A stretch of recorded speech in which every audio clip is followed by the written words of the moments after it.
Путин подписал закон о выходном дне для диспансеризации. Гражданам же предпенсионного возраста предусмотрели дополнительные дни. Несколько семей из Ленска получили денежные сертификаты. Их предоставила администрация района по жилищной программе. От волонтеров до отличников около 150 студентов Мирнинского регионального технического колледжа удостоены премии «Звезда надежды».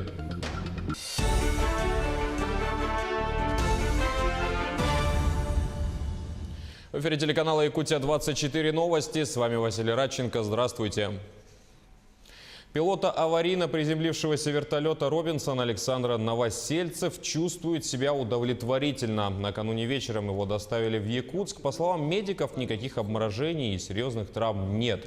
Напомню, первыми его обнаружили спасатели вчера днем. К месту падения вертолета утром отправился борт полярных авиалиний. И пилот воздушного судна Семен Семенов сообщил, что они увидели Александра Новосельцева, что потерпевший встал в полный рост и его сразу заметили.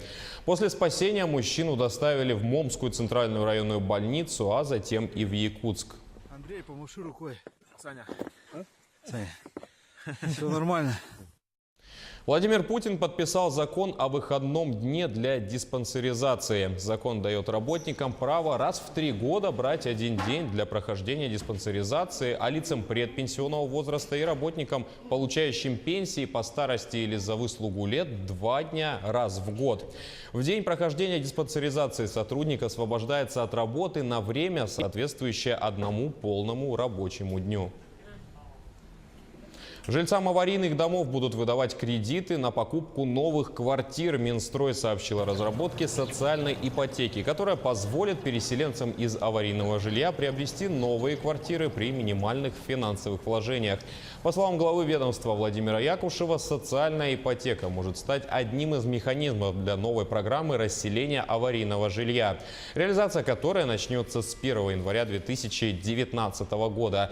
На эти цели с федерального бюджета планируют направить 432 миллиарда рублей, а это 86% всей суммы. И 14% направят регионы. Первоначальным взносом для такой ипотеки послужит стоимость аварийной квартиры, которую государство фактически выкупит у собственника. Льготной в этой ипотеке будет и ставка. По предварительным подсчетам она составит 5–7%. Тем временем администрация Нерюнгринского района выкупает квартиры у населения города. Выкуп 1-, 2- и 3-комнатных квартир пройдет в октябре-ноябре путем электронных аукционов. Для участия в них собственникам жилых помещений необходимо получение электронно-цифровой подписи.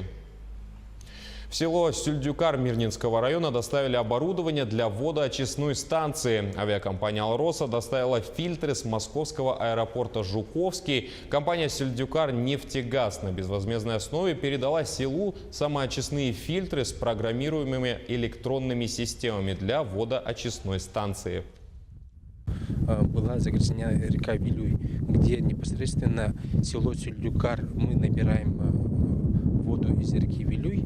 У нас загрязнение зафиксировали мы 20 августа жителями села Сюльдюкар. На сегодняшний день после аварии акционерная компания нам помогли с приобретением реагентов для водочной станции, а также 4-кубовые емкости, 4 штуки приобрели.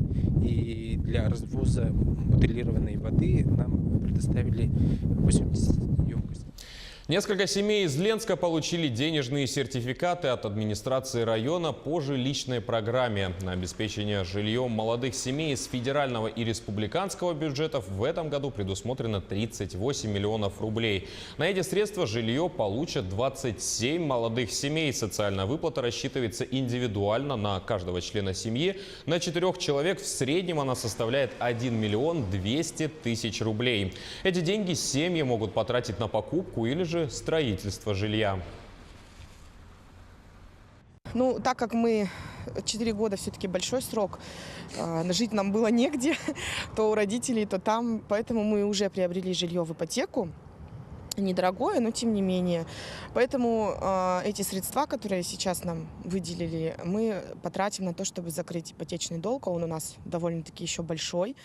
Вот. И после того, как мы его закроем, мы будем жить без долгов. Администрация Ленска предлагает жителям принять участие в программе поддержки местных инициатив. Общее собрание с целью определения и отбора наиболее значимых проблем назначено на 18 октября в 16:30. Место проведения – зал боевой славы в здании администрации города Ленска. В Национальном художественном музее состоялась творческая встреча с вице-президентом фонда «Урбан Формс» Терезой Латушевской-Сирдо.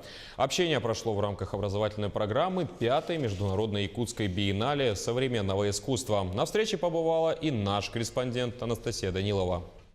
Тереза Латушевская-Сирдо приехала в Якутск из города Лодзь, Польша. Она является основателем фонда Urban Forms, внедряющего новый подход к развитию территорий. Тереза поделилась с аудиторией новыми направлениями в уличном искусстве. То есть, если сейчас известны граффити, стрит-арт, то сейчас она самостоятельно выделяет такое направление, как сити-арт. Однако я считаю, это достаточно спорный вопрос, потому что она полагает, что все исходит именно от направления урбанизма, да? Вообще, это такой удивительный феномен, как сити-арт. Мы именно этим и занимаемся. Это не граффити, это не стрит-арт. Это вот такой вот определенный феномен, которым занимаются художники, живущие в городе.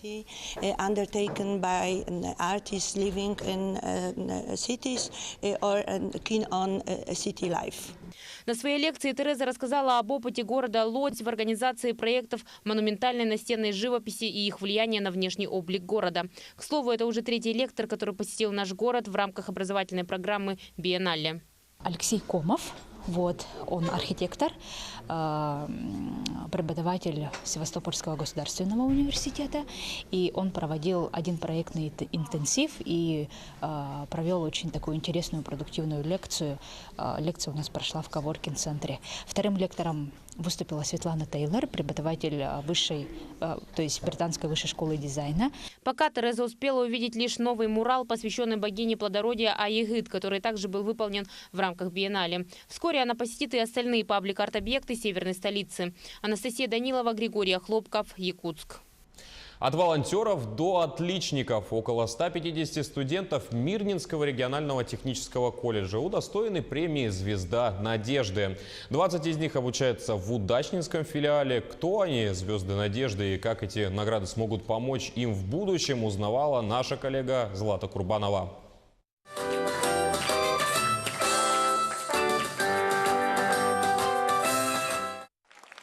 Это не церемония вручения «Оскара». Здесь чествуют студентов, которые на протяжении года достигли разных высот. Давид Вайнер – победитель премии за успехи в военно-патриотическом деле. Он учится на проходчика, однако мечтает стать офицером. Уверен, в будущем эта награда поможет при поступлении в военное училище. Люблю заниматься таким делом, мне это интересно. Там всякие, армия интересует, военно-патриотическое дело. В походы ходим, читаем литературу. Я собираюсь поступить в военное училище после армии.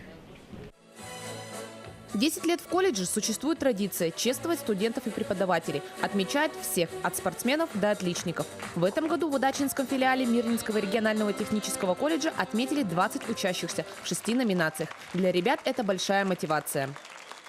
Чтобы дети видели, что они могут чего-то достичь, что все это поощряется, все это приветствуется, и что они, соответственно, уже могут быть яркими звездами в рамках целого города, района, республики, потому что это транслируется. Мы приглашаем всех представителей и района, особенности, чтобы детей видели, студентов видели, и они могли себя уже рекламировать заранее. Ежегодно на небосклоне колледжа зажигается все больше звезд. В этом году премии «Звезды надежды» удостоены около 150 студентов. И, как уверяет педагогический коллектив, это не предел. Злата Курбанова, Денис Сиротин, телеканал «Алмазный край».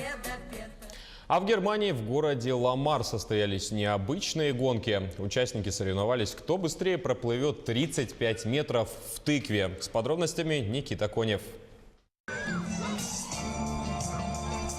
Сезон тыкв в разгаре, так что многие фермеры и огородники используют любую возможность, чтобы похвастаться урожаем. В немецком городе Ломер на берегу озера Кревельсхоф выбрали довольно изобретательный способ – водные гонки на тыквах. Трассу длиной в 35 метров участникам предстояло преодолеть на собственноручно выращенных овощах. Впрочем, этот спортинвентарь можно было и одолжить, если с талантами фермера не сдалось. Размеры плодов, конечно, впечатляют. По словам организаторов, они должны весить минимум 250 килограммов, чтобы выдержать вес взрослого человека. И чем атлет тяжелее, тем больше должна быть тыква. Участники признаются, управлять таким судном им было куда как сложнее, чем Золушке своей волшебной тыквенной каретой. Было довольно тяжело бороться с ветром, чтобы хоть куда-нибудь добраться. Но все сработало. Я думала, будет труднее, но все равно не просто оказалось. Победителя ждал приз в 300 евро. Вполне хватит, чтобы вырастить еще одну тыкву гиганта к следующим соревнованиям. На этом выпуск новостей подошел к концу. Спасибо за внимание и всего вам доброго.